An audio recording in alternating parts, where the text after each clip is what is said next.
Watch The Toxic Avenger now on Screambox. The radioactive superhero that's certified fresh on Rotten Tomatoes is available to watch now from the comfort of your home. Bloody FM listeners get a special introductory offer by going to bit.ly/ToxyFM. That's bit.ly/ToxieFM for a special offer on Screambox. Sometimes you gotta do something.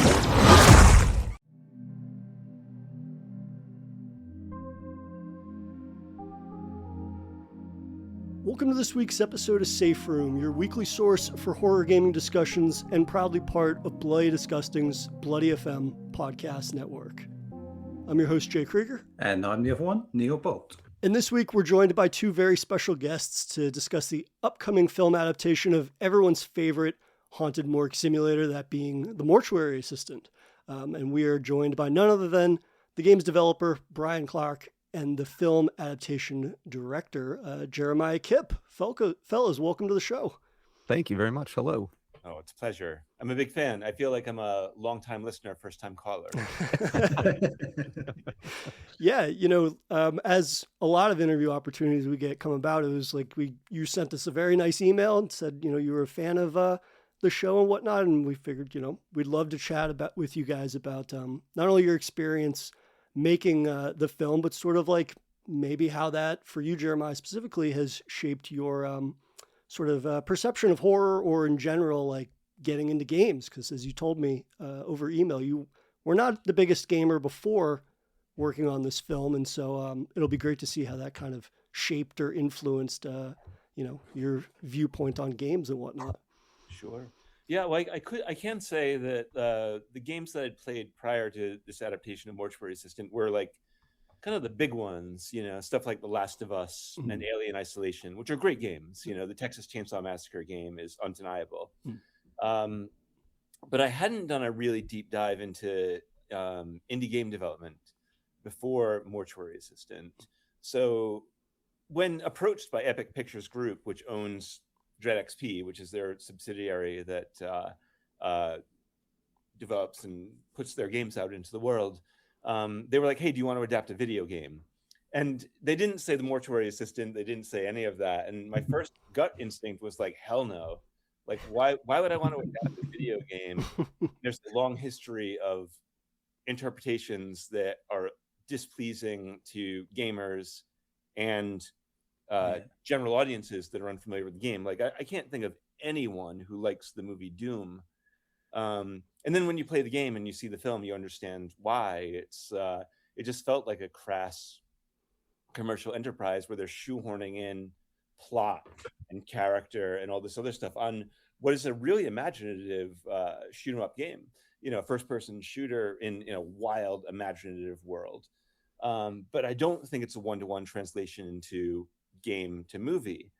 So then they were like, okay, here's what this is. It's a horror game called The Mortuary Assistant. And I did a playthrough, and I immediately, without like instantaneous thought speed, I was like, oh, I see it. I understand why this game could be made into a movie. So I don't want to make a game into a movie. I want to make this game into a movie because right away I loved the characters. I was into Rebecca Owens as a person. I thought that the setup was truly unique, even before you get into the supernatural elements of the game. Just like walking into a room with a checklist and going about the process of embalming a dead body, was truly unique. Like there's something unsettling about that before anything else happens. And death is life's eternal mystery, and yet it's universal. It happens to all of us. And I thought the game tapped into those insights really well. And then the deeper you go into the game, the more the supernatural elements come out to play and attack you. And that's what gets you into Rebecca's backstory, which I thought was very dense and very layered and very interesting. And it was all stuff that I could relate to personally. Like I was like, oh, this reminds me of when I was in my mid-20s and didn't want to deal with my life. Rebecca lives in her work and does not live in her life. Like you see her apartment in the game, it's like sterile. It's like a hotel room. And I was like, yeah, that was me. I went to my apartment to sleep and I lived on set, So I was like, okay, I can relate to this Jeremiah Kipp. It's like, all right, I'm Rebecca Owens, therefore Brian Clarke must be Raymond Delver because he knows all of the lore, you know, and understands the dense mythology of it, which Brian, you know, I was able to access right away with him. You know, like I was able to talk about it with him right away. And you know, Brian didn't, you know, like we were good colleagues at the beginning, you know, but it developed into a really meaningful friendship because I think we were both so passionate about the Mortuary Assistant as a world. You know, we were both so enthusiastic about Rebecca Owens and Raymond Delver and the Mimic and Rebecca's dad and Valerie down in the basement as characters, you know, and that was something I really responded to. But I'm going to flip it to Brian. That's all stuff from my side of the equation as a guy who, you know, just responded to it as a damn good story, you know. But Brian, like when Epic Pictures Group approached you, you know, what was your response to we want to turn this into a movie? Because that happened long before I showed up. Well, I mean, it's weird because it's different worlds, right? Where indie development, especially solo development, like I'm just working by myself in a tiny office, right? And so I had like maybe 3 or 4 other games that you know, I flippantly say failed to, you know, to those because they didn't support living, right? Which is kind of the benchmark for indie developers. So when I was working on this game, this was like Mortuary Assistant was make or break. I was either going to go back into AAA, which I had been doing for like 13 years before, or I was going to stay in indie if this worked out. And so I was signing with Dredd. I was in talks with Dredd at the time, working on a contract, and it was just mentioned like, oh, we think this would make a great movie. And so to me, I'm just like, oh yeah, sure, whatever. You know, like I'm trying to like make sure that my game is successful before anything else because I need to be able to keep the lights on and live, right? So at the time, I hadn't really thought about it other than, yes, that would be cool. I knew Epic Pictures owned Dredd, so I knew there was a through line there, but I hadn't really like thought about it much more than that. But later after launch, it became more serious talks about making it into a film. And I had the same sort of reservations that Jeremiah had because everybody knows that video game adaptations can be rough. And I think I personally think they're kind of forever doomed to be in that realm because you're kind of beholden to, like, you want to please the audience that made it popular, right? You want to give them the things that they will be looking for, and those usually don't one-to-one overlap with what a general movie-going audience wants to see. I think there's a way to tell those things. I mean, I always say Silent Hill is a really great example of kind of meeting that middle ground where you get why they made the choices they did as a gamer, and you're entertained enough as a average film viewer that like it kind of marries the two pretty well. But I would say it doesn't please either crowd 100%, right? And you recently had that same sort of thing with Iron Lung, where there's a whole group of people that see it and go, I don't really get this. And then there's people that play Iron Lung and they're like, I love it. This makes so much sense. It's such a good adaptation, right? So I was kind of in the same headspace of like, well, if it's gonna be done, then I want it to at least cover the things that I cared about when making the story. And that's where Jeremiah came into the picture. I was fortunate enough to be involved in the interview process for directors, and Jeremiah was the only one where I was like, this guy gets it. Like, he understands the characters. He has the same sort of passion for it. And, you know, to the note about like playing more indie games after becoming acquainted to it, I think it shows Jeremiah's passion in general for just being creative, a creative in general, and loving every aspect of that, and just sort of really immersing himself in those worlds, because there are plenty of people who, you know, they'll watch a playthrough of the game and be like, oh, I understand it, right? And that's really about it. But Jeremiah is someone who we had lots of conversations before, during, after filming about the characters, their lives, the lore, the lore that I had written that's not even in the game, like all those sorts of things. And he would rattle off like, oh, this game, that game, I played this game, or like I really like this title, and I'm like, I haven't even played those things because I'm just under a rock working all the time. And so he can this amazing ability to go from zero to totally knowledgeable in just such a short amount of time. It was really amazing, and sort of a blessing to the project overall, because we had, I think, all the right people that were interested in trying to capture as much of the game as possible. Even Patrick, who owns Epic Pictures, his big thing was like, I want it to look like the game down to the soap dispenser on the wall. That was always his example. Was I got this little hand soap dispenser on the wall in the game, and so he was always like, I want it down to that. And I have some pictures on my phone from the set where it looks like video game screenshots. So just an amazing job capturing it too. But yeah, my experience of like actually the concept of bringing it to film was something that, at first I was like, oh, I'm unsure if that's even going to be something that would happen, because I kind of want to feed my family, to now I'm on set working with this director to make this movie. And Jeremiah knows I fell in love with the entire process and being on set. And I was just like, oh, I want to do more of this. This is super fun. Right. So it turned into something that was just another passion that had sort of dropped off from years ago. That's a whole other thing. But I was uncertain and then turned into this, which is just unbelievable. So very, very fortunate. Yeah, in our early talks over email, like Jeremiah's initial email was listing a couple of the games that you said basically became games that were right up your alley, and a couple of them you mentioned were some pretty notable games, but then also something like I Just Have to Brush My Teeth, which is one of this really small bite-sized experience that's like 10 to 15 minutes. It could not be more obscure, but like the fact that you even included something like that in your list really speaks to sort of like you being able to identify aspects that are in these small experiences that make them quite notable. I guess, Jeremiah, for you, what was it like playing the game? And then what was sort of like the list that you made in your head, almost of like, these are the few things I have to nail. It's going to be a creative collaboration and process, but like, these are the things that I think I want to focus on the most. Yes. When you play the game, you're pulled into the world of the Mortuary Assistant immediately. And, it was pretty clear right away that like creating that total environment was going to be crucial to the film. So building the mortuary from literally the ground up, that was a built set, because it was being made to very specific,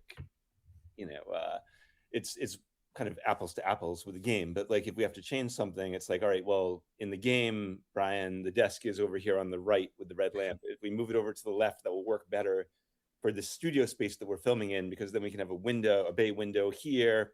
And there's space for us to push light through it. Those sorts of things. I could include Brian in the process. And, he would know why we were making changes of, like, let's say, the layout of Riverfield's mortuary.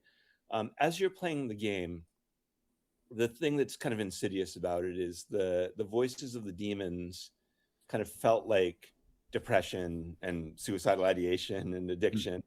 And I was like, okay, that's our way in, like that, that's the thing that kind of feels universal for a viewer, which is like, even if you're not afraid of death, you're afraid of pain, and I think that's something that the game does really beautifully. It's like, it starts out with this idea of like working on a dead body, and it's all very gross and very strange.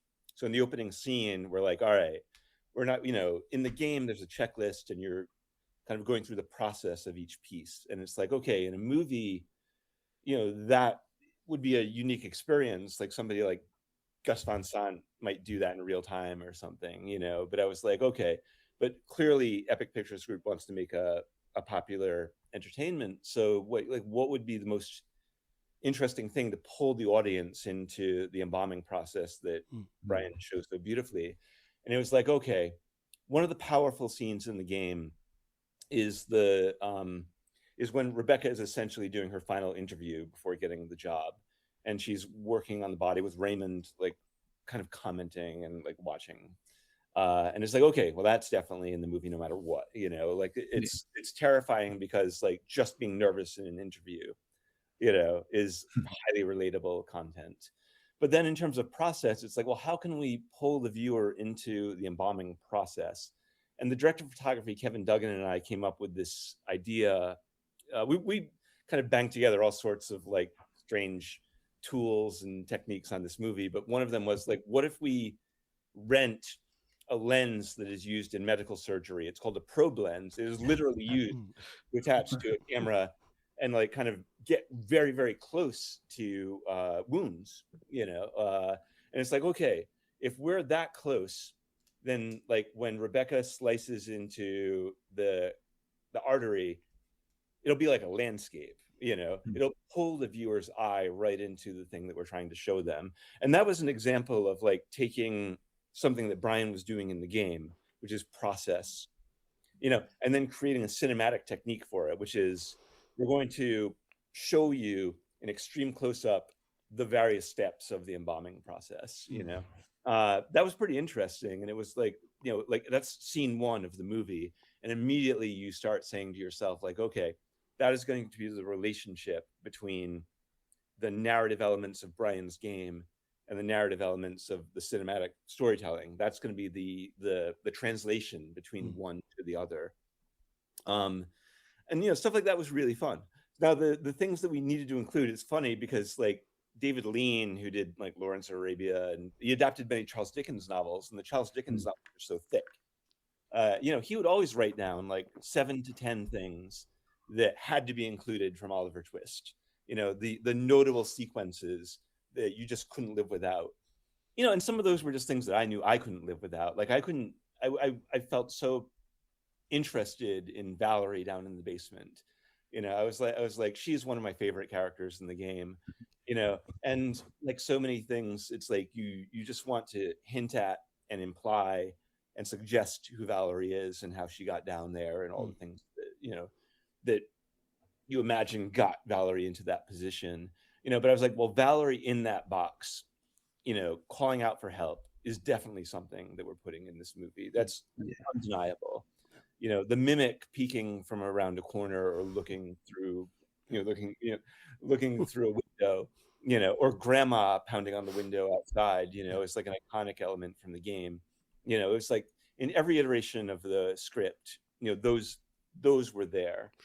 And Tracy Beebe, you know, who wrote the screenplay, one of the things that she included that I was initially trepidatious about, but then very happy we did, was the scene where Rebecca is talking to her father in this like completely white liminal space. You know, I was like, oh, that would be really great because I'm a big fan of Don Coscarelli's Phantasm, which also makes use of like white space, you know.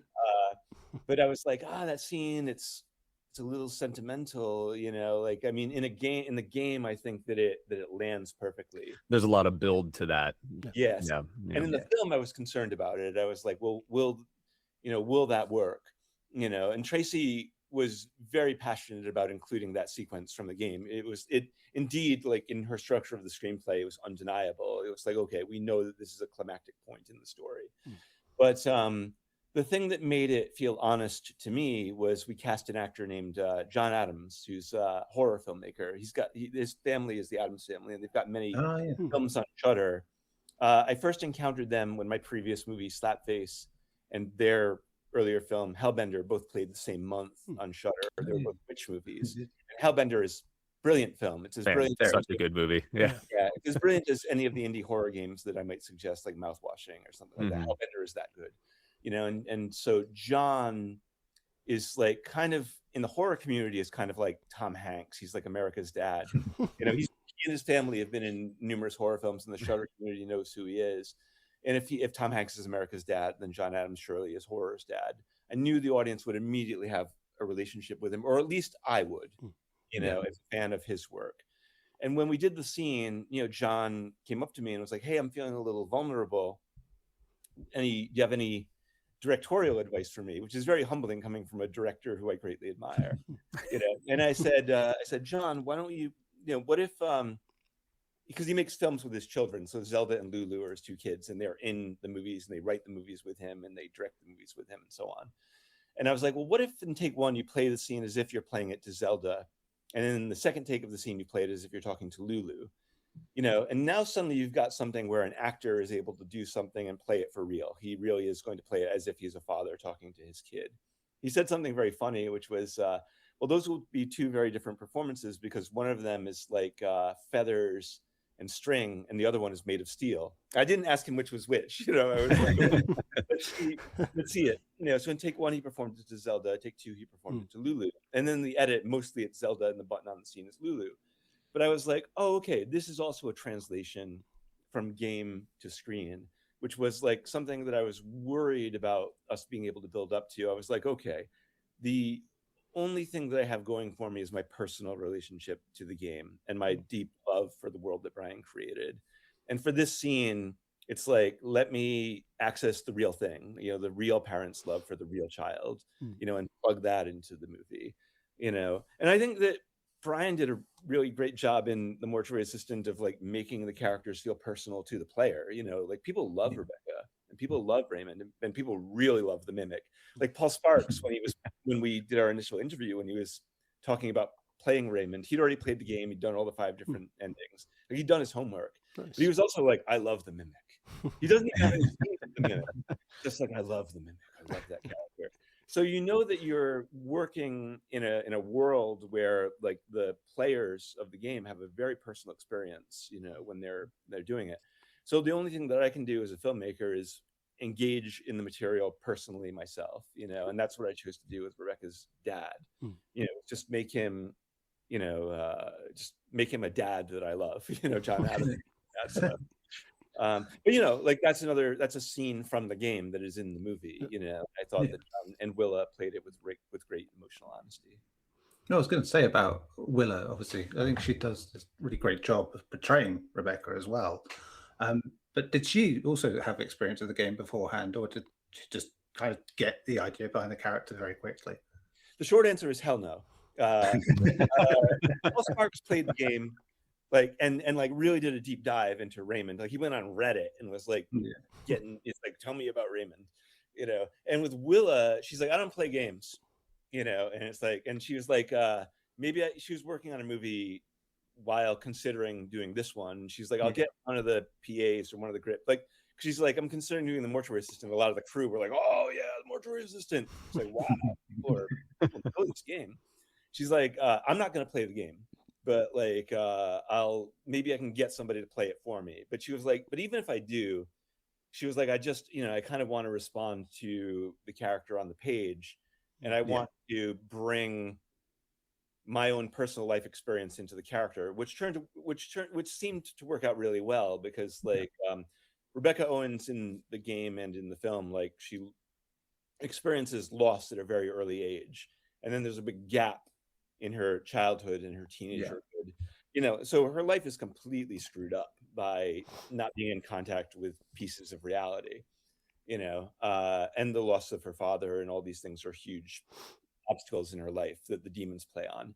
And Willow is like, look, I've never experienced demons, and my folks are still alive and everything like that. But she's like, but I was denied my childhood and my teenagerhood completely. She was like 6 years old when she started acting in commercials and TV shows and movies and so on.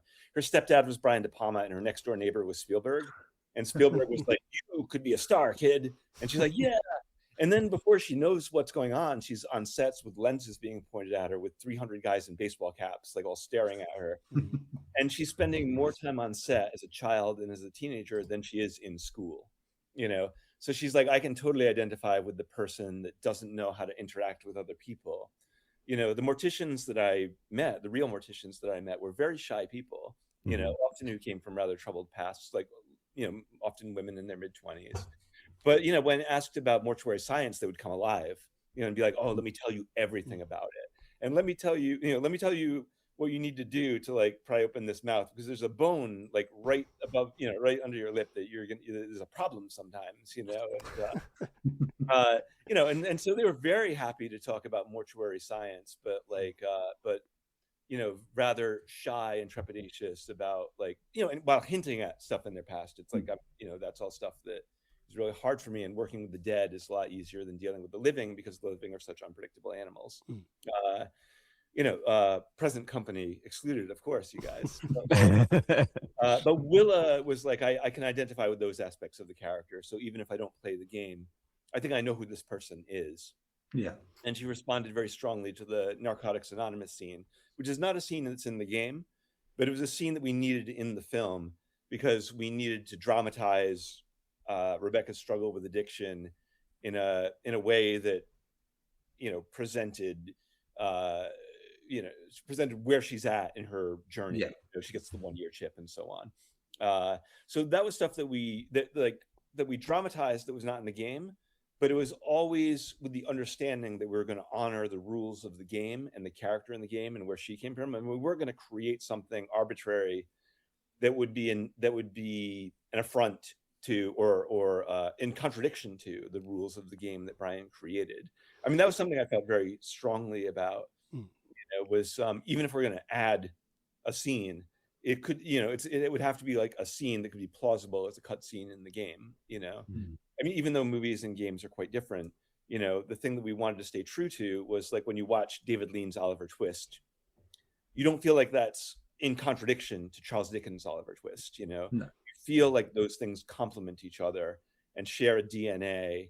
And you don't feel that way when you're watching, say, Stephen King's The Lawnmower Man, which is a rather interesting short story, really good story. I reread it. It's like 10 pages of weirdness with a really good ending. Yeah.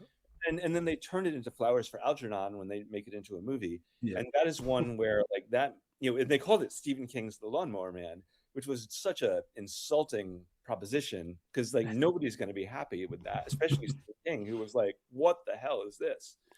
And that was, and I didn't want to do that out of fear. I wanted to do that out of love, honestly. Like, I really wanted to, I wanted Brian to be included in the process, because I considered him to be the well. Like, going to Brian for information would be like taking the pail and getting water from the well with him. And I've worked on sets where, like, I was doing police procedurals and detective stories and murder stories where we would have former detectives or former chiefs of police as, like, as police specialists, and I considered Brian to be our, like, demonologist. In fact, Brian, like, you in fact, like, contributed some stuff to the art department. Yeah.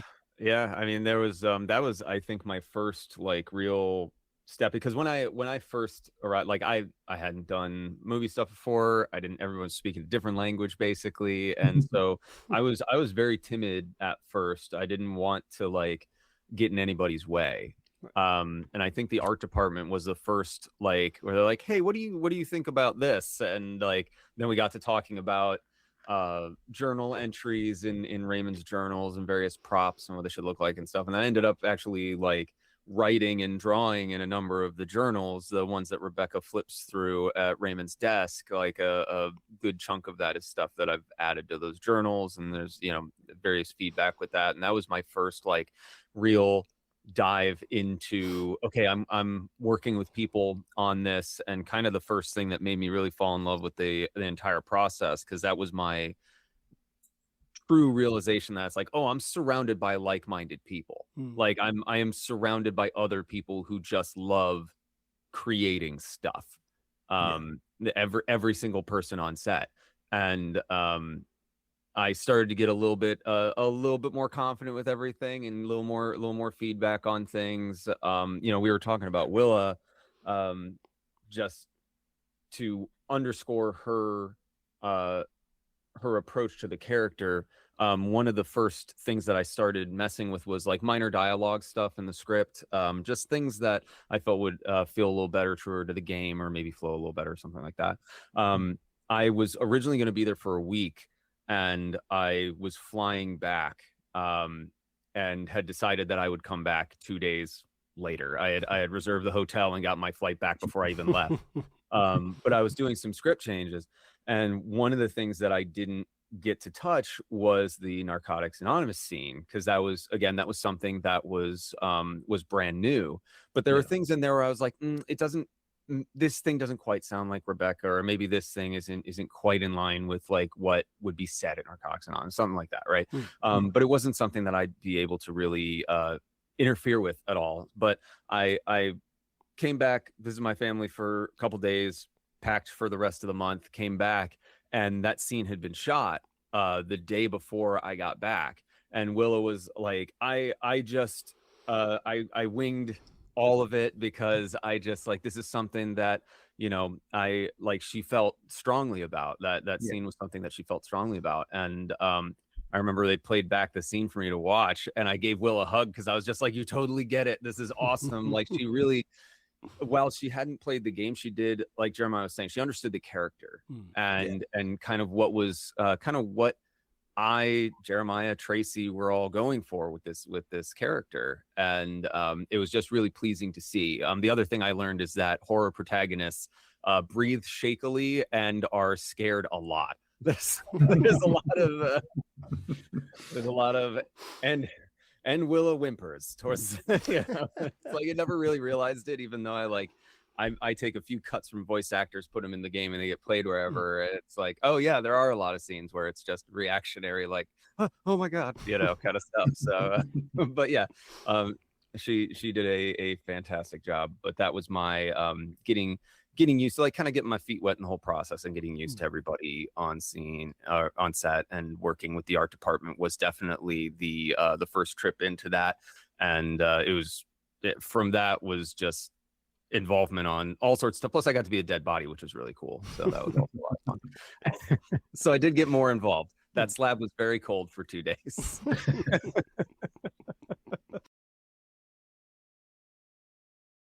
Brian, you know, in returning to the world of the Mortuary Assistant, were there any aspects in getting to come back to this world that you felt like you could alter or expand upon, or did you feel like this is an opportunity to even just try those things out?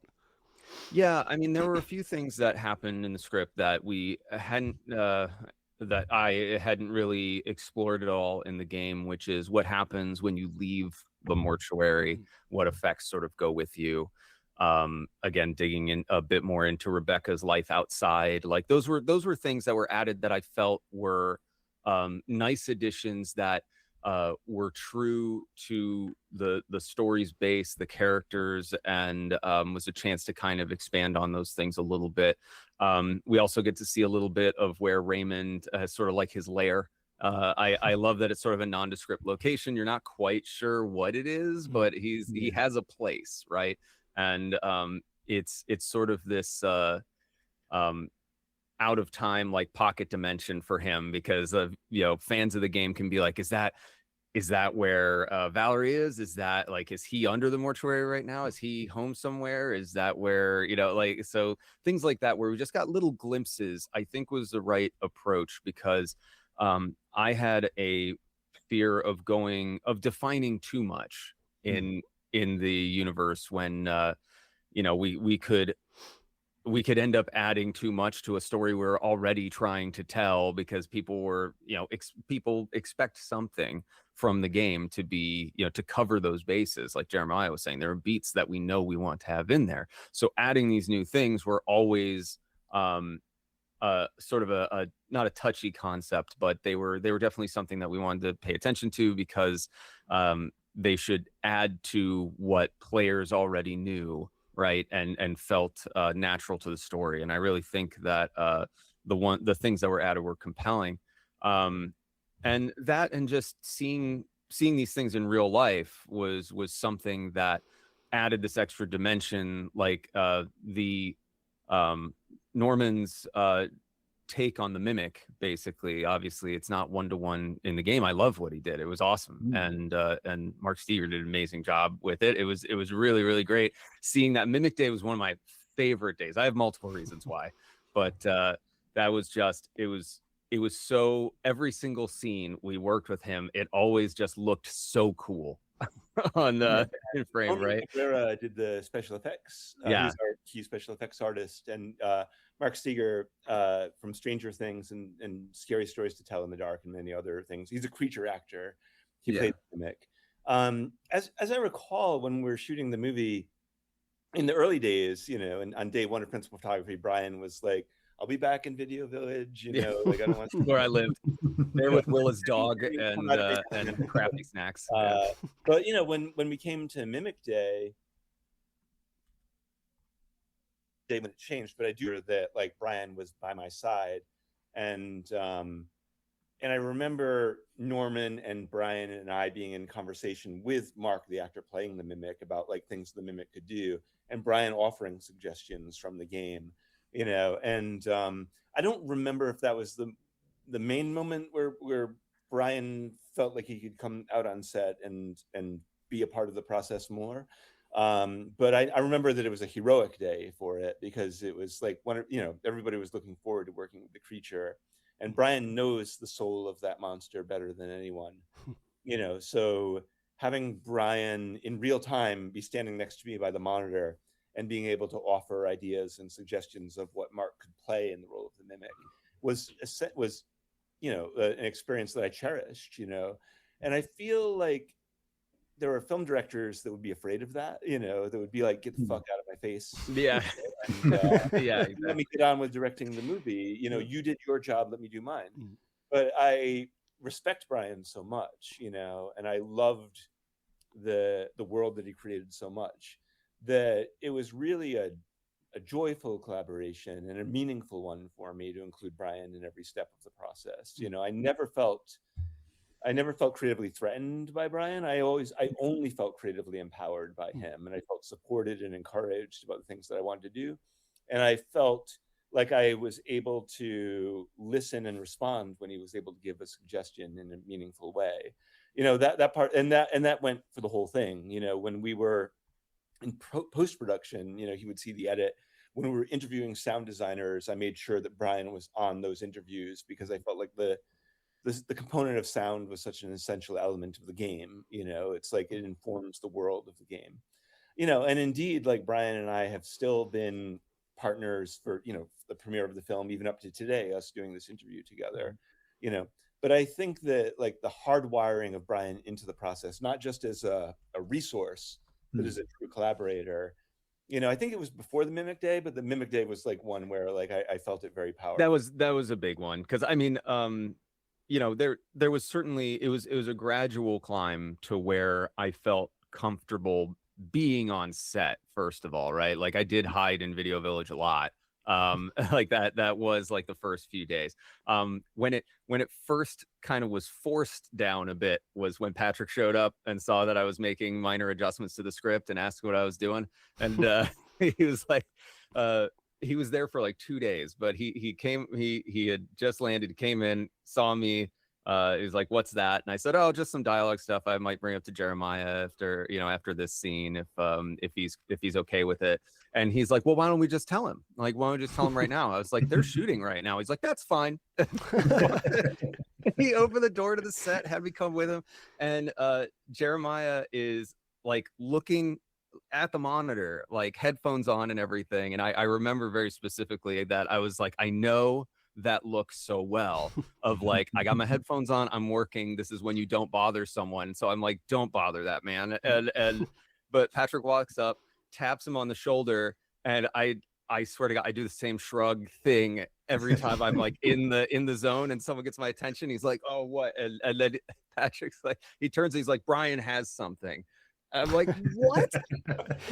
But that was the first time that I like, then I told Jeremiah about the idea, and he was like, "Great, let's do it." And we did it like right then. And I think that was where the first bit of like being timid started to come down, and realize that, okay, Jeremiah is not a scary, get out of my face director type. He is a very collaborative type. And that just became more and more apparent every single day. And Jeremiah actually is like the person that showed me that working with people is possible. Because I mean, when I worked in studios, that's different, right? Like we have 50 people on a team, you're a cog in the machine, you kind of do that. But I never had anything in the indie space work out with other people, because everybody's got different views, or they've got things they have to do, things fall apart, right? But like to have someone that's like, no, come here, let's talk about this, let's figure this out, like was very inviting, and like just that welcoming nature really made me confident. And so Mimic Day was a big one for me because I had been building up to that and felt comfortable, was doing lots of Jeremiah, and I had millions of conversations at the last meal of the day at midnight or whatever. It's like, so we had built this relationship already. But when he had called me to come over to actually stand behind the camera and look at stuff with him and talk about what should be happening, it wasn't just a cool experience for me. That sort of reminded me of the love I have for making film, but just how great and unique and wonderful it is to work with like-minded creative people that sort of boost each other and support each other. And Jeremiah could just as easily been someone who, like you said, could have been like, nah, get away, you've done your thing, it's my job to make a movie out of this.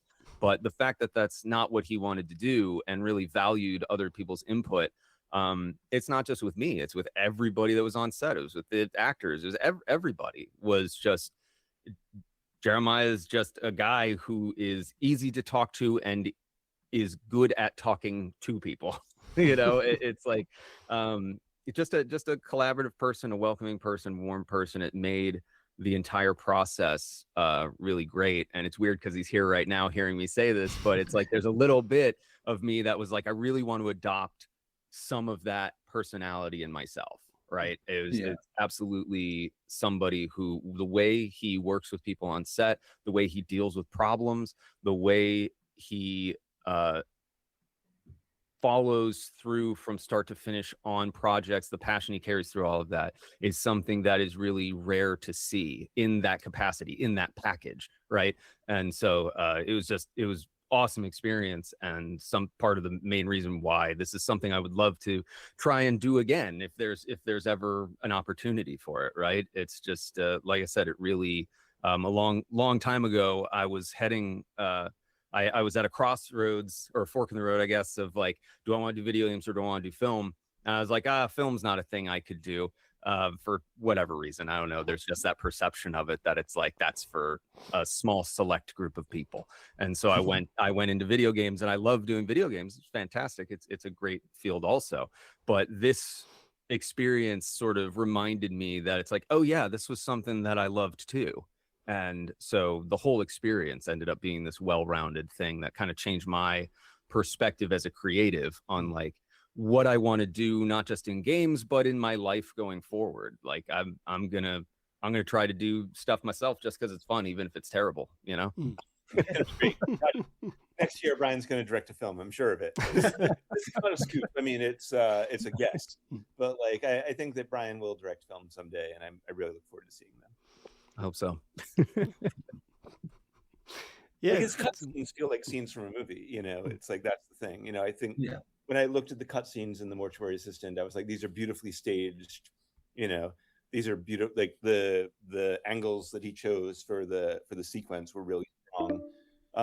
And my one regret was like there's a sequence in the game that didn't make it into the movie because our movie is very Rebecca centric, and it's Rebecca's journey. It begins, middles, and ends with Rebecca. In the game, there's one of the endings involves Raymond going downstairs to a deeper sublevel and encountering another character. And this was a scene that I absolutely adored. It was like, if we ever get the chance to do prequel, sequel, any other iteration of the Mortuary Assistant, it's one of those sequences that I thought was so beautifully directed as a cutscene, and so beautifully written.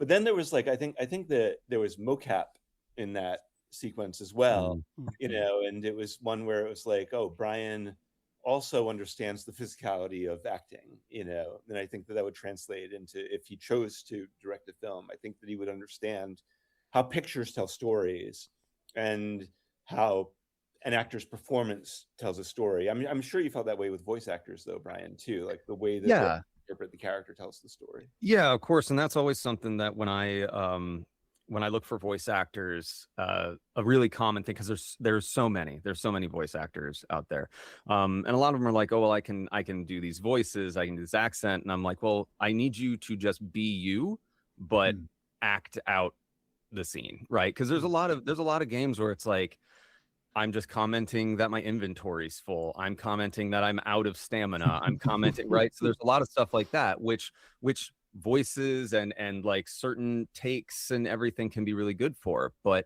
for me, and this is, I think, a unique thing for each actor that I've brought on, including my current game that I'm working on, where it's like, I don't need you to put any sort of spin on it. I need you to be you. Like, I picked you because your voice matches up with what I see for this character, and I just need you to do your thing. I need you to full on act. And I found that, like, those voice actors, I think, really appreciate that, because it's a chance to do more than just, like I said, say, oh, I'm out of mana, right? It's like, no, you actually get to cover a range. And I write my scripts like film scripts now. After my experience doing things for the movie, I've got my own copy of script writing software, and I write everything out as a film script now, including all the action text, things like that, just things that give context to the voice actors so they understand what they're working with, and it really has made a difference for them too. So yeah, it's kind of what at least what I'd imagine of working with film actors would be like, right? Yeah, and indeed, Brian, I think, does some of the voices of the demons in the game, Oh, yes. right? So we're on set, and Willa's doing a scene where she's on the phone, and like she's talking to Raymond, but then a demon takes over the call. And at first, we had our assistant director Mark off screen, like reading the demon's dialogue, and Mark is not an actor, so he's reading it like, "Rebecca, you must do the so cut."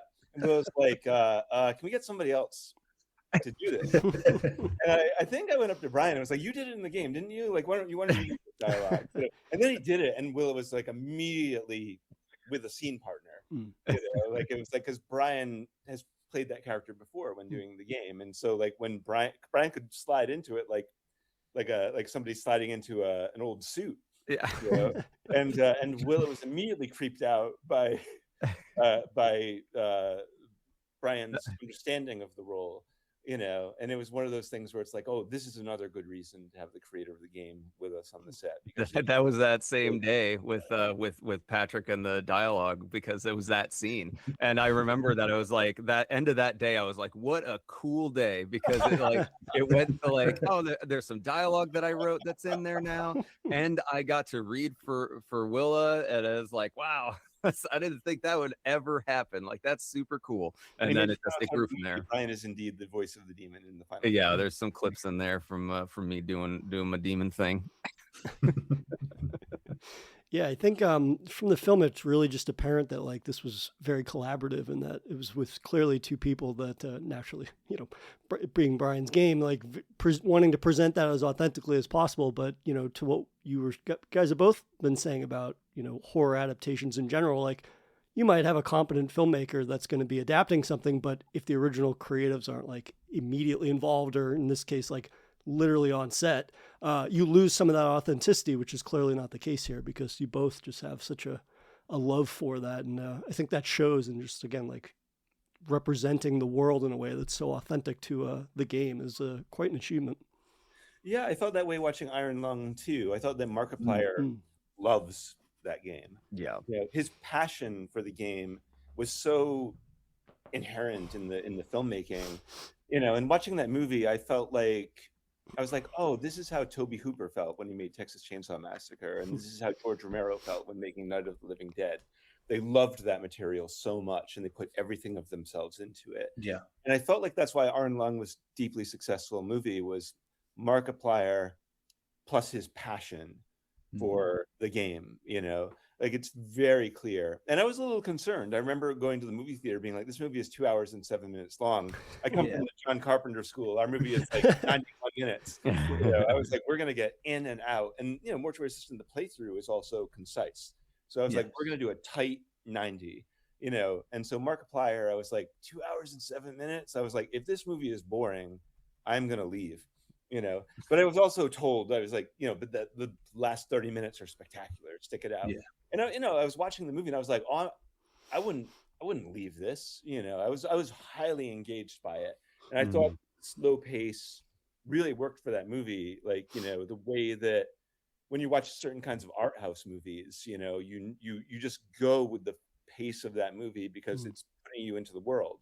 You know, Yeah, I saw the lingers on details, doesn't it? That's the thing. It's That's very right. makes the film claustrophobic with all the sound and just lingering on these little bits and pieces and Beautiful just keep sound. you. Which I said with the film, with your film, it's in that opening and doing everything so close, you know, in terms of the procedures and stuff. It's like it does give you that feeling of the game where everything's intimate, you know, and you feel in the moment, which is very difficult to do with video game adaptations. Is having that tactile thing that you miss.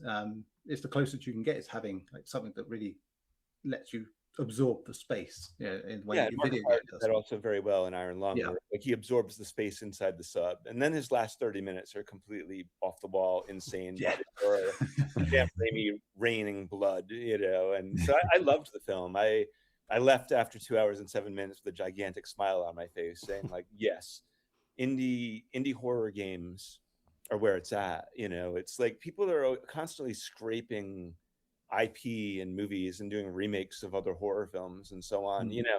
And it's like, why would I want to see another iteration of a great horror movie that I love, you know? Yes. But like, you know, but if you're doing a film adaptation of an indie horror game, you know, there's a whole audience out there who are not gamers, you know, that just love a good story and just love good characters, you know. So when production companies are saying we're going to take on Exit 8, you know, Yes. it's very exciting because it's, you know, it's like you know, when you play a game like Mouthwashing, you're not going to find better characters, better writing, you know, better scenario, more dramatic situation, like interesting mode of storytelling. That's like that Christopher Nolan thing of like things happen in the past and now they're happening in the present, and now it's like before and after the crash, you know. And you're almost like a detective in the way of watching Memento and playing Mouthwashing and saying like, oh, this, you know, this is storytelling, this is beautiful storytelling, you know. Somebody's going to make that into a movie and it's going to be great, you know. And I think that, you know, I'm heartily encouraged by indie horror games like Exit 8 and Iron Lung and our movie Mortuary Assistant and others that are coming down the pike. You know, it's like I feel like it's a very fresh, interesting new wave with possibilities.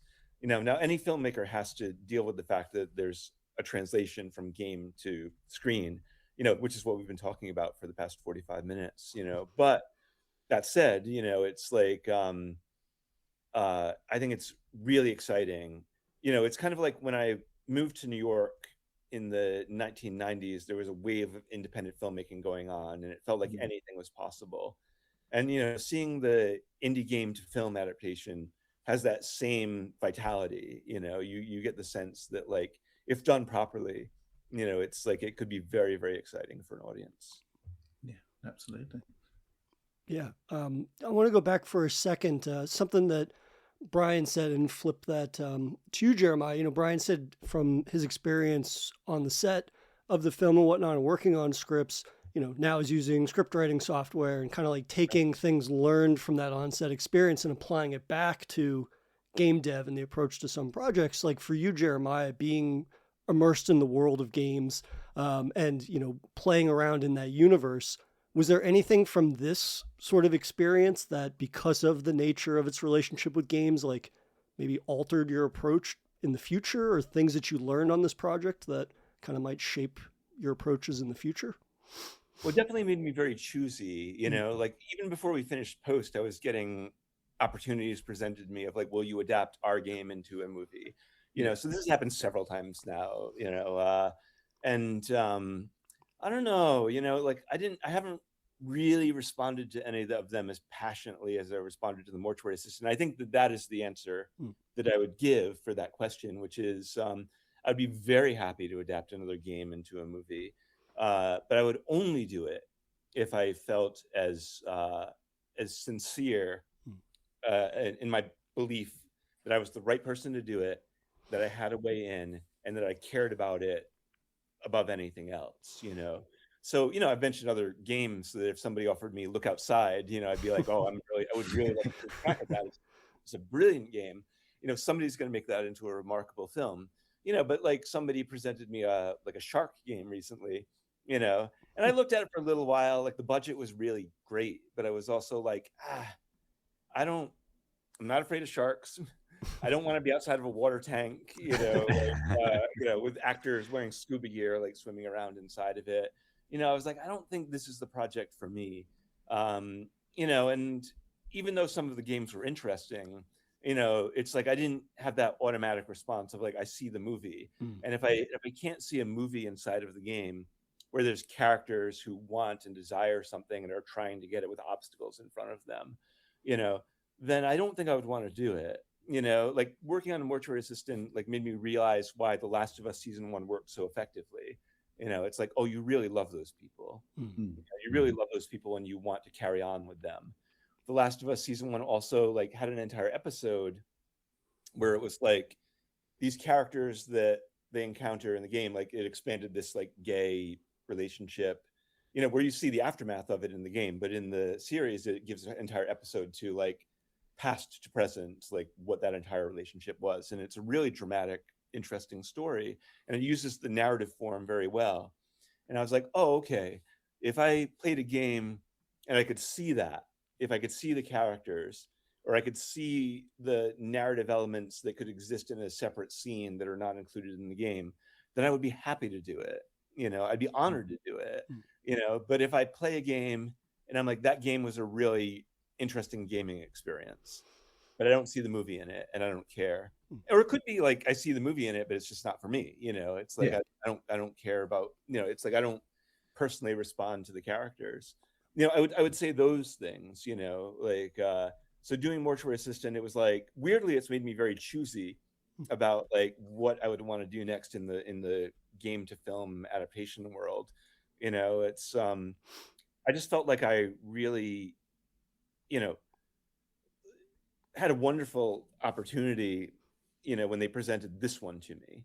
You know, I was like, oh, you know, I get it, you know. And you know, none of the other games that I played which had an offer attached to it, like I didn't say I get it with any of those, you know, which means I shouldn't direct them, you know. Sure. Yeah. And I think that was the number one takeaway from Mortuary Assistant was like there's a whole world of indie horror games that should be made into movies.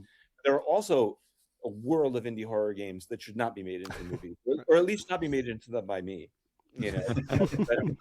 Because I just don't, you know, if I don't feel it in my heart, you know, then I don't want to do it.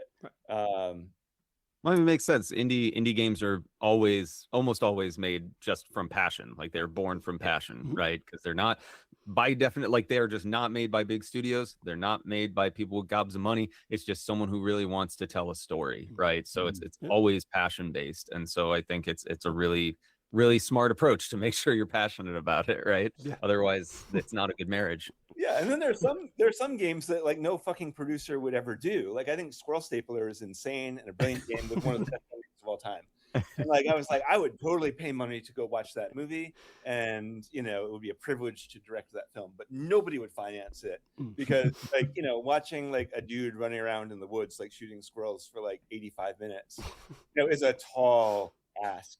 You know, you know, but maybe, you know, like I don't know, like David, you know, David says, how do you pronounce his name? Szymanski. David Szymanski said, he's like, yeah, I didn't see the movie in that either, but after having done Iron Lung, I think there is a movie in Squirrel Stapler. And I'm like, David, you should go direct it. It would be brilliant. A weird game. It's absolutely bonkers and insane, and it is totally a movie that would alienate 85% of the audience, but like the 15% that would stick with it would be down. Yeah, 15% of other people. Yeah. The interesting thing about all that is it's passionate fans for passionate creators. It's a small percentage, but it's a very loud small percentage, and they're all willing to like, I mean, just look, I mean, Markiplier's not a great example because it's his base and Iron Lung. He sort of had 35 million built-in viewers. So maybe not the best example, but the point is that indie fans show up, right? If there's something that they love, they will show up for it. I have had fans that have been tied to following my work since my very first game 7 years ago, and they are still in my Discord or still in my socials, and like, you know, they're passionate about the things they like, and they will show up to and support just about anything that is tied to those things. So yeah, it feels more personal at that level as well. I think as well, because less people are involved with it, you get more of the people involved's identity in the thing. So it's not by decree as you get bigger and bigger with these things. So yeah, I think that's why you get such a connection at that early level.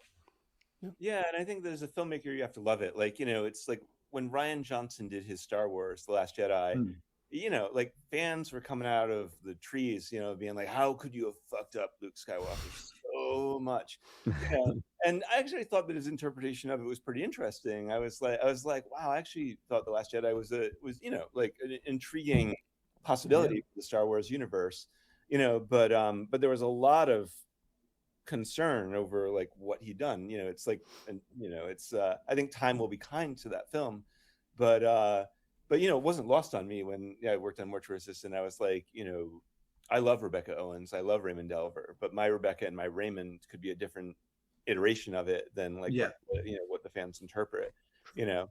And you know, that's just the thing where it's like you have to go with your passion, you know, you have to go with your feeling, you know. And like and the thing that was really nice about this project was that, you know, Brian said very generously, you know, he said this project was mine and it became ours in the making of this film. You know, and I thought that was a beautiful thing to say.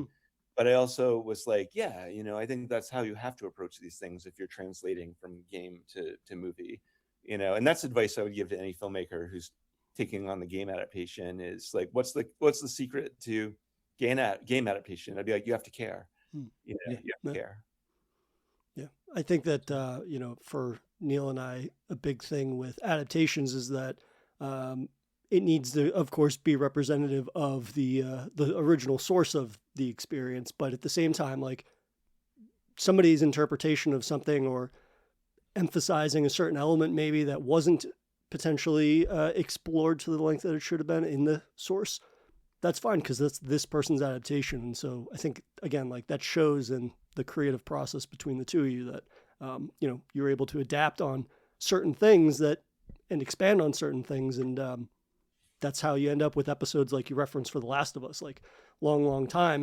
Everybody talks about that as one of the best episodes of TV because of the fact it extrapolates this little moment from the game, but then they chose to run with that in something that it's like one of the most beautiful hours of television. And so I think, you know, that's kind of just the beauty there of collaborations.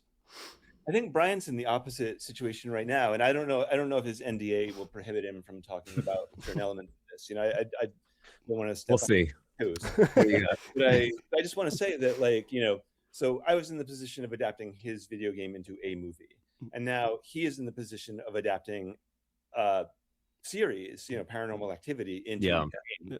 You know, and he you know, been in tread that territory before. Like there's a Creepshow game coming out as well. But like but Paranormal Activity has been like, you know, I feel like as long as I've known Brian, you know, or as long as we've been working on, you know, principal photography, he's been working on Paranormal Activity. You know, and I was always intrigued by the fact that I'm interpreting his game as a movie and he's interpreting somebody else's movie and series as a game. You know, I find that you know, it's like, it's interesting to see Brian navigating the mirror image of what I was experiencing. It certainly has some similarities, yeah. Because I mean, with Creepshow, it's like that's a external team, and I'm there in sort of a guiding capacity for things. But with Paranormal Activity, it's exactly the way that I do my usual development. Like it's just me working in the office. I'm in the mocap suit in the other room over there, doing the animations, like all of that stuff. But it's funny because we were talking about these beats in the games where you're like, this needs to be in the film, right? Like I have on my whiteboard up in my office, like these core things that are like, this is stuff that happens in the film. Now they're found footage films. The storyline is, I've learned, not super dense. From my experience talking with Paramount, they're for the first film, it was just we're going to make a spooky haunted house, basically, right? There Yes. wasn't any forethought in like what things Yeah. meant. So over specific like moments in story, because I'm making a whole new story with new characters and everything, but there's a feeling that I need to capture. There are moments that I think are important in the films that I need to make sure happen, right? They're like a good example like that, or simple things are just like the really low bass rumble before spooky things happen, right? That's like, hey, that's got to be in there for certain things. Camera speed up, passage of time, like that's a thing that's got to be in there. So I'm doing that. I think the audience takes away from watching the Paranormal Activity movies, and I want to capture those and sort of not draw them out, but I want to like I'm trying to give the experience of having watched the films. I'm trying to give that to you through gameplay, right? So I'm trying to have these moments where it's like something starts to happen and you go, oh no, I know what this means. This means something. Like I'm used to this from the movies. So that means something is going to happen here. Or this is an important thing or something like that, right? So I'm kind of, in this reverse image of that process where for a game, I'm again, since I'm not capturing a specific story, I'm capturing feelings, and I'm trying to be like, what's the experience of watching Paranormal Activity? I'm trying to give you the experience of watching Paranormal Activity in a game, right? And that's what I've been toiling over for what seems like my lifetime now, but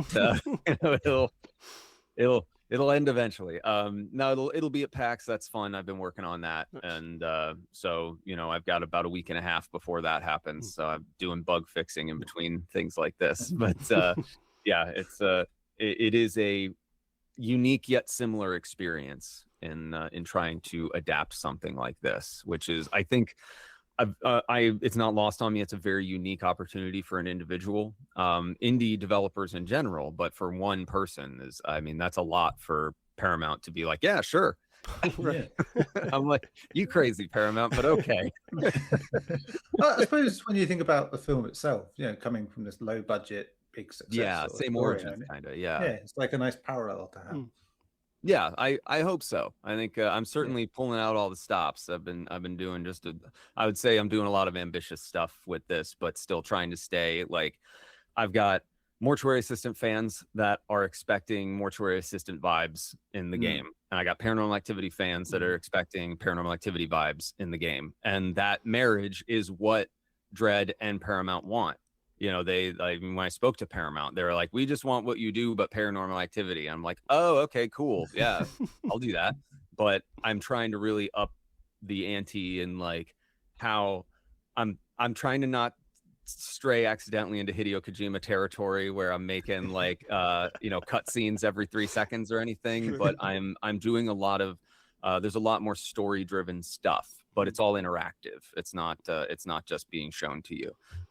But there's a lot of like camera handling and movement and things that you do that are more they're kind of taken care of now, but were more ambitious for me. And I'm just trying to make sure that I'm like doing justice to the IP, because I love Paranormal Activity. That's one of the horror movies that really like it really changed my perspective on what you can do with just a camera and no money, right? And so I have a deep love for Paranormal Activity, the experience, and so I think it's really fortunate that I happen to be the one that gets to do it. I just hope I do it justice. Well, Brian, being in the world of games, you're no stranger to fandoms and whatnot. I guess yeah, for real. So Jeremiah, for you though, like getting to play around in this sandbox essentially of a world that's already been established, like how did that sort of inform the approach to Mortuary Assistant for you? Or like, did you feel this extra pressure that maybe you didn't on other projects? Because again, like that baggage might not be the way to put it, but like it is an established game that has a very active fan base and a very loyal fan base at that. Yeah, I think that my plan was just to approach the work with great sincerity, Yeah. as you've been hearing all Mm. through this Sure. interview. Yeah. You know, uh, because I'm a fan of the game myself. And I was like, okay, as a fan myself, what are the things that I wanted to do in this sandbox? And it wasn't lost on me that that can cut both ways. But I couldn't allow that to hinder my heart. Like I thought the only way to do this was to throw myself into it, like Mm. just completely, and honor the game and include Brian. That was the thing, was like, I'm playing in the sandbox, but I'm bringing Brian into the sandbox with me. It's like, Brian, play in the sandbox with me. you know and I would also encourage any film director who's doing an interpretation of a game, to include the developer. Like, and some developers might not want to be included. Like, Yeah. there's certainly situations where the developer is like, I don't, go do your little film, and leave me out of it. Like, I mean, and that's, in the world of novels as well. Like, a novelist could be like, I wrote the book, go do your little film. The book will still exist right there on the shelf. you know but I would encourage inclusion, including the developer when you're playing in the sandbox of the world that they made. Yeah. Like, Brian created every single inch of real estate in the Mortuary Assistant. He's a solo game developer. Yes. Uh, and so it's like, if I'm going to play in the sandbox in the world that Brian made, it's his sandbox. you know um and yet it also has to be my sandbox too. If we're going to make this into a movie, it's like, but I think that was very easy for me, because Brian was involved in the choosing of me to direct this film. Mm. I felt like he let me into his sandbox. And I felt like I could play in his sandbox with somebody that was an advocate for me, who was encouraging and protective. And Brian is a very modest guy, but he wielded considerable power, in this scenario. And I'm not saying that, he never wielded power on me in a way that ever made me feel like I couldn't contribute or direct the movie. Yeah. I never felt like he was dictating what I should do. In fact, he did the opposite. He said, the best thing that you can do for the game is to make the best movie that you possibly can. And so I think that our mutual respect for one another that you've been hearing throughout this entire thing, and our mutual admiration for each other, allowed us to play in the sandbox together. And I think that we want to play in the sandbox again. Yeah. Like, whether, if the audience would like us to do another Mortuary Assistant movie, like, I think Brian and I would be enthralled to do that. Like, I think we've already had conversations about what we would like to do, Yeah. and be interested in and passionate about. But if Brian and I worked on something else that was like a completely unique new film that was just in and of itself its own animal, I would be happy to do that with Brian as well. But I think it started from the sandbox idea that you're talking about, which was that we were playing together in the sandbox. And I don't think I would want to do a game adaptation if the developer didn't want to play in the sandbox with me. I would probably be like, well, I don't, I'd rather do it with the source, and if I don't have the source, then I really have no business in this sandbox. Thank you. Good day, sir. Well, I think it's also kind of a bit of a unique thing, though, the way Jeremiah and I sort of complement each other in that mutual respect for the work that we do. Because I think there are a lot of, I've met all types of developers and gamer people, and there's a lot of sort of in that antisocial chamber, right? And that's fine. I mean, I've been the same way plenty of times, but there are some people where they want to make games and that's just what they do, right? And they may, like Jeremiah was saying, they may not be interested in working on a film, or if they are, they may be less than cooperative when working with somebody about their story, right? And there's it's just people in general. There's any chance, it's just a roll of the dice on whether or not you're going to have that compatibility when you're taking two creative minds onto the same subject. And it's again, to roll back to my experience when I was on set with an entire group of people that were all in that same space. I'm like, oh, this is fantastic. But but like to have someone that where we both sort of understood and respected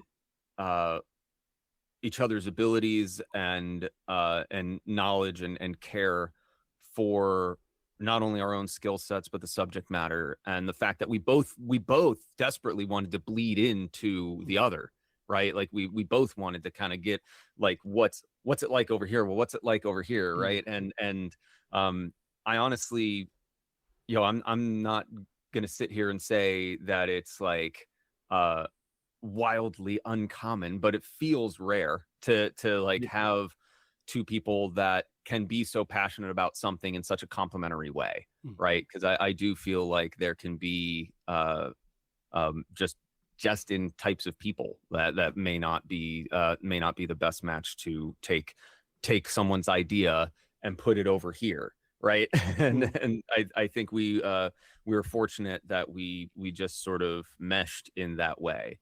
And that's part of what I think we're, hearing from what Jeremiah was saying. It's like, I would absolutely, we have talked about other ideas. I have thoughts on things I'd like to do that would be an extension of this universe that I think would be a lot of fun. But I just loved making movies, man. It was a lot of fun. I'd love to do it again. So it's just sort of like once you find people who exist in a space that you connect with, you want to keep going there. You want to keep being part of that. And I think that's what I found with Jeremiah. That's what I found with just the crew on set. Like it's crazy to be surrounded by people doing weird things, and you go, hey, what are you doing? Oh, I'm doing this weird thing for this, and you're like, that's so awesome, right? And it's like there's nothing like odd about any one thing. It's like it's all super cool creative people doing weird things to make cool things happen, and I love it. Yeah, I mean, creative people doing weird things is why we love and make a point to cover so many indie games, regardless if anybody has heard about it or anything like that. It's like, oh, this is something I haven't seen before. Maybe two people are going to care that we yap about it for 15 minutes or something, but at the end of the day, like, that's a space that is so wildly engaging and interesting for us both to cover games, because it's just like, yeah, we could talk about the thing everybody's talking about, or we can talk about something that's so passionate, which is kind of what we've been talking about. The crux of everything is just like that passion for something that maybe is a little bit off the beaten path, but it's going to resonate with people, and you'll have that loyal fan base. Yeah, Jay and Neil, as people who play a lot of games, is there a film or horror film or a genre film that hasn't been made into a game yet that you think would be remarkable, or has been made into a game but you think could be done again in a way that is interesting and unique? Oh, I definitely got my answer straight up. Now you added that second part, which is Blair Witch Project would be amazing. That would be a great game. They haven't cracked it yet. Yeah, there was just so much potential in that, and getting that sort of found footage. And there's been so many little games we've seen that have kind of got the gist of it here and there. And yeah, if you could kind of capture that, it's there. It's all there. I just don't think you need to add all the extra stuff to it. It's turning those things into full games that people will pay money for, that will keep developers alive, right? That's the hard part, because you can make a 10-minute experience that captures those things really well, and it's just like the concentrated goodness of Blair Witch or any of those IPs. But then if you turn it into a multi-hour game, there has to be mechanics, there has to be a story that you pull through, there has to be all these things in order to keep people engaged and keep them playing. Otherwise, they're like, well, why did I spend $20 on this? This was only an hour long, right? And like, sometimes you can be upfront and honest and be like, hey, you're going to get an hour experience out of this, but it's a damn good experience, and people will be okay with that, but it's rare. And so that's, I think, the challenge for those sorts of projects is turning it into something that people play for, 10 hours or more in order to feel like they got their money's worth. And that's the dance of video games and certain titles. It's like, what do you add to them to still stay true to it, not get dry, not feel like you tread the same thing over and over again. You know, it's definitely a challenge to turn it into something that's more engaging in a longer way. Yeah, that's it. That's always seems to be the problem with certain things, that you just have to try and get that pure experience that you've been talking about with Paranormal Activity, but also trying to put your own spin on it and make it, you know, engaging as a video game. It's the same problem both ways. As we said, trying to adapt is difficult because you're going to piss someone off at some point. You know, yeah, well, I mean, I can only speak so much to it right now, obviously, but with Paranormal, it's like I have new characters and a new story, and I am describing and telling these things throughout to pull the player through, and around that I have to drip feed the things that you know and love, while also peppering in the things you expect from Mortuary Assistant, like the haunt system stuff and everything and stuff happening. But it can't get old either. So it's definitely this balance of like, you know, I don't have a body to be rotating around and doing stuff with. It's like now you're going through a house and you're figuring things out and piecing stuff together, and it's like that is a different way, a different challenge in trying to tell that sort of story. But luckily Paramount is like, yeah, you can do the things you need to do, because if I had to tell an existing movie as a game, I don't think I'd be able to make something that would last longer than the original movie runtime, right? Like, and stay engaging. You know, it's definitely a challenge.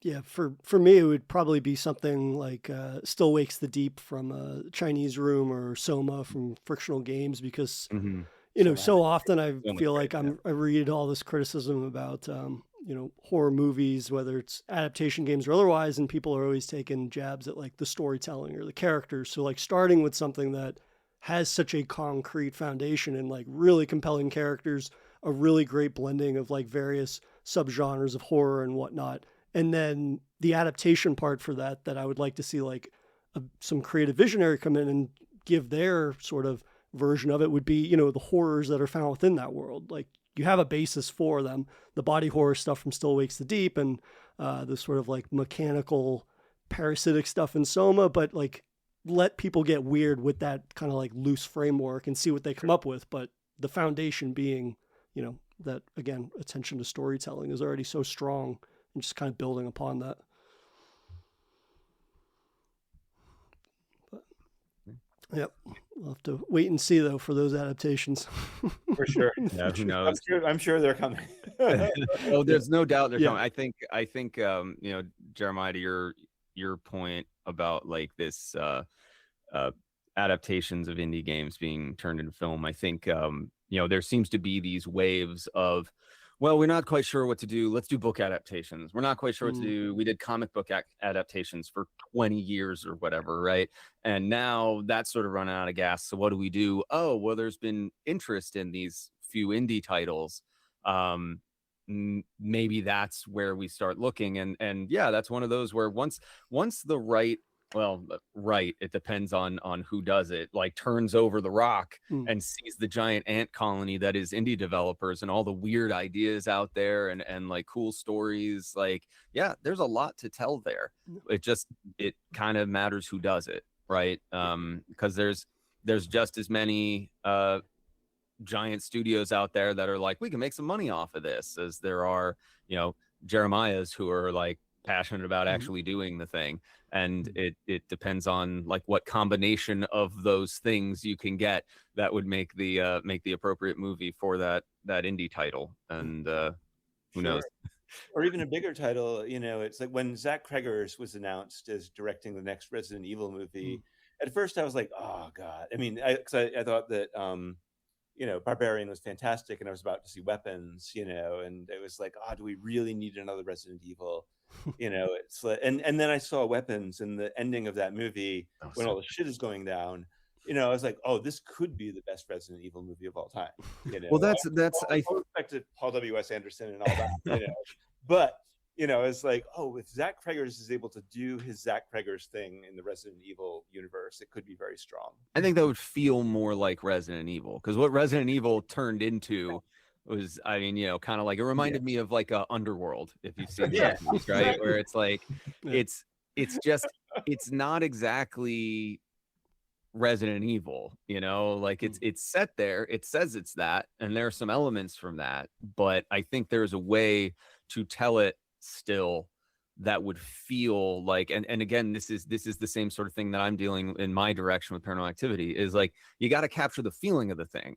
It's one thing to like capture the beats or be like, oh, they had zombies and we have zombies, so the same, right? It's like, no, you've got to, there is a feeling to playing each game, as there is from Soma to Cyberpunk to Metal Gear to whatever, right? Like, they all have an experience players have, and I think that is a connection that gets lost a lot, is that video games are a lived experience, because you spend hours playing these things and you get attached to these characters. And I remember when I played Final Fantasy VII, I was sad when I was done, because I was like, it was like reading a book. I was like, these characters are gone now. That I spent 32 hours getting attached to, and they're now gone because the story's over, right? There are experiences and feelings in those games that if you just tell the story of Final Fantasy VII, you're like, okay, cool, yeah, that's the story. But you do need to adjust things and the way you present them and the weight you give to certain moments that reflect the experience of playing it. And I think that's what is lost in video game adaptation to film, is capturing that feeling of playing the game. It's like everybody's like bogged down in capturing this perfectly or that perfectly, or making sure we do a cool action scene, but we still add this thing so that it matches the game that way, right? And it's like, it loses what's actually happening in a video game playing experience. Movies are an experience that give people emotions and ways of looking at things in the world that they don't normally get to do. They don't see the world the way they see the world in movies, right? And you don't see the world in the way you see the world in games. So both of those are experiences that need to be honored and given the appropriate weight when transferring from one to the other, right? You're taking a movie, transfer it to a game, you got to care about what the experience of watching that movie is. You take a game, put it in a movie, you got to put weight onto what the experience is of playing that game. And I think that gets lost a lot, but that's just me. No, you're right. As I said, it comes down to that connection and that tactile thing that you're already missing in adapting from a video game to a movie. You've got to try and rein in something else, and getting that feeling is the difficult part. And you do see certain ones where it's like they've done bullet points. Well, this was in this game, this was in this game, so we'll do a bit of this, bit of this, bit of this. But also, we had this script left over from something else. Maybe we could just mush these things together and they'll work. Right? Yeah. I mean, I think like the Uncharted movie, where it was like you had, okay, they're doing this bit, they're doing that bit. None of it makes sense if you play the game. It's just like, okay, so you've just taken it all and done whatever. But yeah, Resident Evil was very much like that for so long, where they just got further and further. And the only sort of unique thing to it that maybe you could say was like the games was the fact that Umbrella were absolute dorks that did things wrong all the time. That's about it. Yeah, they often end up feeling like the greatest hits of series, but then to Neil's point, like it just feels like a bunch of stuff that moments that are memorable over a whole series, and they threw it against a board to some generic, blueprint structure, if you will. And well, that's the method we were talking about with what Jeremiah was talking about, of like these specific things you do know you want to have, right? Yeah. But that underpinning to that is what the experience of that is, right? And I think what you're talking about, that disconnect, is to do the first without the second. We got to have Metal Gear Rex. That's in Metal Gear. So it's got to be that. But then if you don't have it in the same way, you don't show it in the same way, it's not experienced in the same way, it doesn't really give it the right weight. So yeah, there's both of those matter. I mean, there's no better example of utilizing things inappropriately in video game adaptations than Pyramid Head in the original Silent Hill film. Oh, right? Lordy. Like, yeah, cool. I get to see him on screen, but like the context here doesn't make a lick of sense for anybody that's familiar with the games. But or the OG, which is Super Mario Bros, where it's like, let's just do it like Blade Runner. Yeah. Completely inappropriate. You're talking Super Mario Bros with John Leguizamo? Yes. Yeah. Oh my God. I worked with a guy who did special effects on that movie. Oh, wow. And, yeah, it was a very stories. Yeah. Oh yes. Yeah, absolutely. But that was, I mean, I don't know if I remember loving that movie or not. I remember bits and pieces. Oh, I did not love that movie.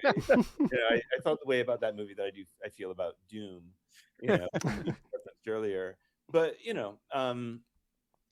I think I don't know. I think that things have moved. I think the perception has moved. And like when Super Mario Bros. And Doom were made, it was kind of like early days of like game to film adaptation, where there was no they couldn't wrap their head around the possibility of what it could even be. And I think things have changed. I think that the more that these projects can exist in an indie space, the more idiosyncratic and unique and singular the adaptations will be. It's I think that Doom, in trying to please everybody, pleased no one. And in Super Mario Bros, in trying to figure out what it is, they never stopped to think about what it was, like what they were actually doing. Yeah, right. And I think that has changed. I think that we live in a world now where, even with a movie like Until Dawn, which like is almost in defiance of the mechanics of the game that it is based on, you can still at least see that they were trying to do something. Like the people who made it, I think that the dilemma with that movie in particular is that the mechanics of the game were so unique. You can't quite do a choose your own adventure in a narrative form. My bigger beef with that movie is they don't credit Graham Resnick and Larry Fessenden, who wrote like 8 hours worth of material, like 800 pages worth of script for that game, and they don't get a credit in the main or in titles, which I find deeply horrifying, because they're great artists. But but you still feel like with Until Dawn, there's more of a take on it, like there's more of a sense of like, okay, let's at least attempt to incorporate some of these things. But I think Markiplier cracked the code, like he was the one with Iron Lung, where it's like, oh, this is how you do it. This is how you do it. And the trailers of Exit 8 also indicate, like, yes, they played this game and they understand what is really powerful and unique and one of a kind about Exit 8, and I'm really looking forward to that movie. And even something like Backrooms, like like just seeing that one I'm definitely curious about. Yeah, I mean that one could go either way, but like but the fact that it is made by the YouTube creator, is really inspiring. It's like, well, that person definitely understands the rules of the world that was built off of this essentially urban legend Reddit thread, but we'll see. I think for that, the more it's almost like that movie works, the more Skinamarink it is. Like the more it's like willfully obscure and is having a conversation with the audience, the better that movie will be. Because that's how I feel when I watch the YouTube clips.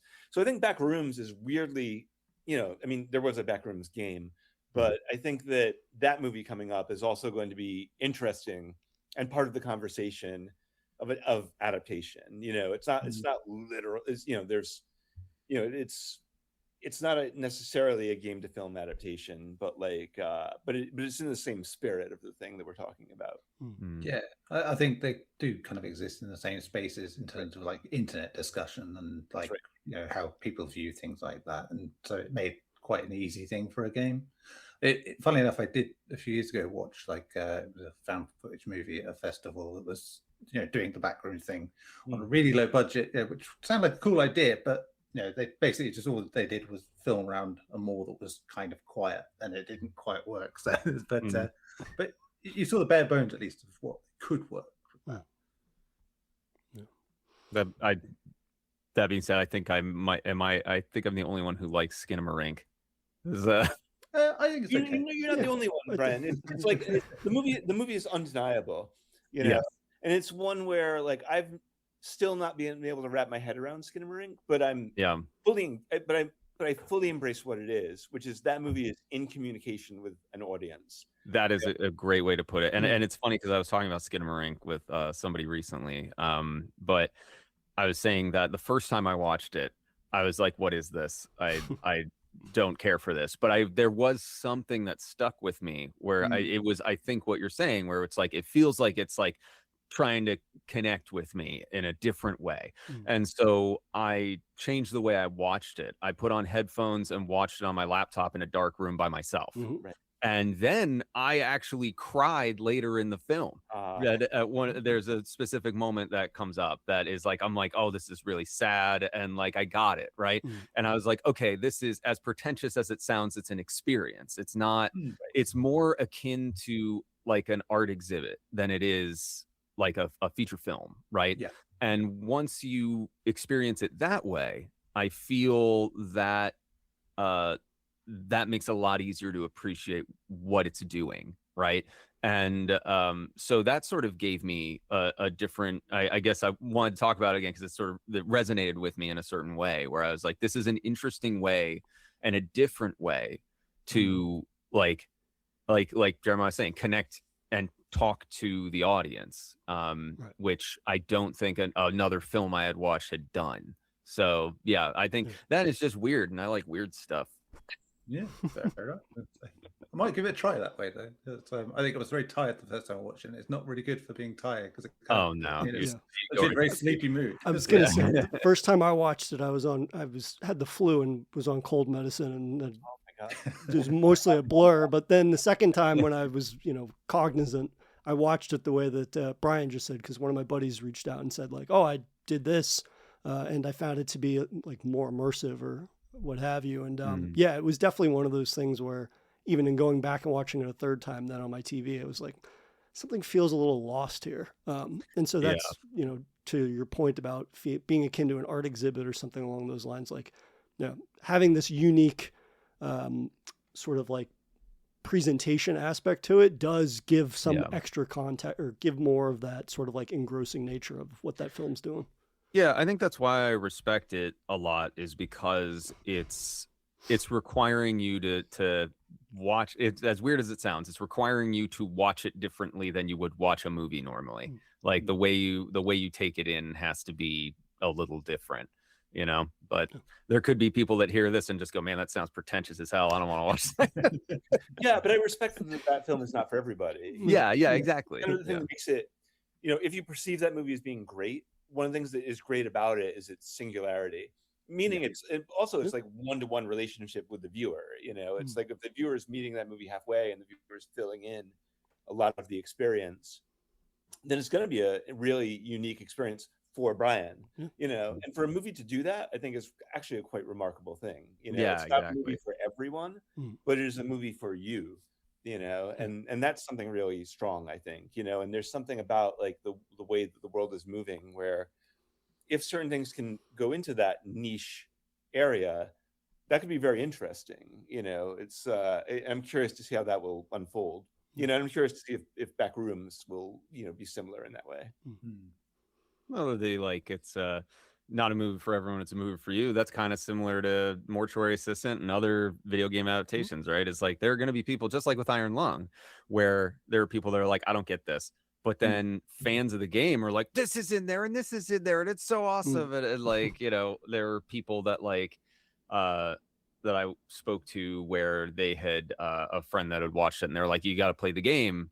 And they went and played the game, and then they were like, I understand this thing now, and that's really cool, right? And so I think it's that line you walk with doing things like this, where it's like, as Jeremiah said, you can't please everybody. If you try to please everybody, you please nobody, right? And so you set out to try to make something that is compelling and enjoyable for everybody, but you got to be true to something, and that requires understanding that there's going to be somebody that doesn't enjoy that. And it's the same thing for indie games, right? I got plenty of games where, like my very first game, this game called The Subject, you're just on a spaceship complex and there's a monster in there. It's very rudimentary. It was my first, like, I learned to program and now I'm making a game. And I am always like, it's a game that exists. It's not like, I'm never like, this is my best work or anything. I'm proud of it, but it's just, not my best. And there are some people that are like, that's my favorite game out of all your games. And I'm like, really? Like that's the one? It's like, well, hey, there's something for, everybody. There's something for everybody. Everybody likes something out there. And there are things that, there will be people that don't like something, but there's there's a fan base for the things that you do, right? And I think that's the big driver for doing things like this, is that you're there to passionately make something, inject your passion into it, and the people that resonate with that passion are going to enjoy what you make, right? And I think that's what's great about what we did, and what I hope we do more of in the future, right? It's just enjoyable for the people that enjoy it. Yeah. Very, very well said. And I think that's a perfect sort of way to round us out for the day. Guys, we so appreciate you both spending time with us to chat about Mortuary Assistant and, your process on both ends of the creative sphere and whatnot. So, in the future, Brian, we'd love to chat with you about, Paranormal Activity Threshold if you ever have an inkling. Yeah. And Jeremiah, after PAX, I'll be able to talk about a lot more. Wonderful. And Jeremiah, likewise, if you ever get the urge to chat about horror games you've been playing, we'd love to have you back as well. Thank you so much. Yeah, thank you for having us. It was great. Yeah, absolutely. And people can be sure to check out the Mortuary Assistant when it comes to Shudder on March 26th later this month. So thanks again, fellas. Thank you very much. Thank you for listening to this week's main feed episode of Safe Room. If you've enjoyed our horrifying discussions, please take a moment to rate and review the show on your preferred podcast platform, as this helps us immensely in ensuring that the show continues to grow. For any and all show updates and additional content, you can follow Safe Room on all of our socials, which are linked in the episode notes, @SafeRoomPod. And finally, you can send any and all emails to saferoompod@gmail.com. Thank you again for listening, and we'll see you guys next time. Watch The Toxic Avenger now on Screambox. The radioactive superhero that's certified fresh on Rotten Tomatoes is available to watch now from the comfort of your home. Bloody FM listeners get a special introductory offer by going to bit.ly/ToxyFM. That's bit.ly/ToxieFM for a special offer on Screambox. Sometimes you gotta do something.